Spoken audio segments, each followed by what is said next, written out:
Башкалабызда Казан Digital Week масштаблы форум ачылды. Бүген форумның икенче көне. Ул цифрлы трансформацияга һәм илнең фәнни суверенитетын эшләүгә багышлана. Аның сикемле елмаюы әллә кайдан җәлеп итә.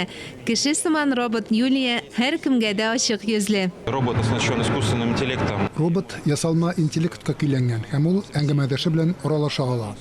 Бу очракта робот хезмәт күрсәтә һәм ул башлыча туристларга юнәлтелгән. Без киләсе елда Пермьнең 300 еллыгын бәйрәм итүгә әзерләнәбез. Бу робот туристик үзәктә торачак. Илнең технологик алгарышы эчке үсешне формалаштыра. Россия программалары хәзерге вакытта тормышның барлык өлкәләрендә диярлек кулланыла. Төп 200 проект Казан Digital Week күргәзмәсендә тәкъдим ителде.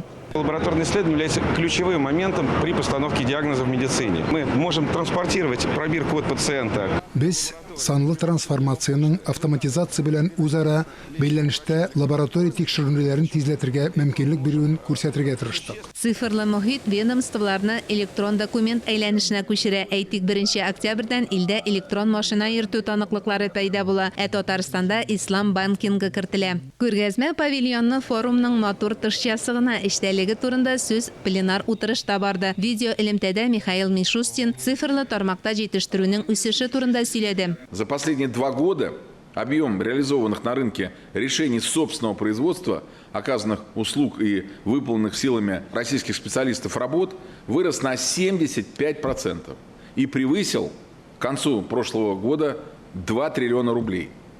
Одновременно с этим необходимо было обеспечить больший спрос на отечественные технологии на внутреннем рынке. Кайчандыр киләчәк һөнәре буеп тоелган хыял бүген чынбарлыкка әйләнде. IT белгечләр илдә әйдәп баручылар ролендә. Татарстанда барлык муниципалитетларда да цифрлы мохит булдырыла. Мәсәлән, Иннополиста урнашкан яңа IT парклар. В прошлом году социально значимые услуги переведены в электронный формат.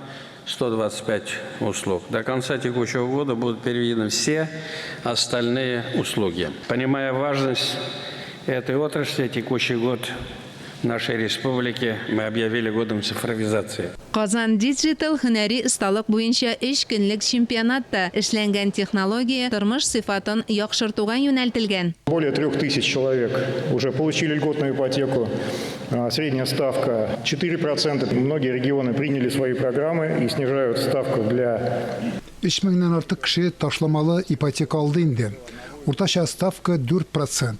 Шул ук вакытта банклар актларда 5% бирәләр. Күп кенә төбәкләр бу программаны кабул итте һәм аны киметмиләр. Күңелгә хуш килә торган шартлар. Санлы трансформация дәвам итә. Хәзер инде илебезнең яңа эшләнмәләре шартларында. Белгечләр фикеренчә, ил якын арада технологик суверенитетын тулысынча тәэмин итә ала. Мөршидә Җихан, Айнур Вәлиәхмәтов, Александр Решоткин, Татарстан яңалыклары.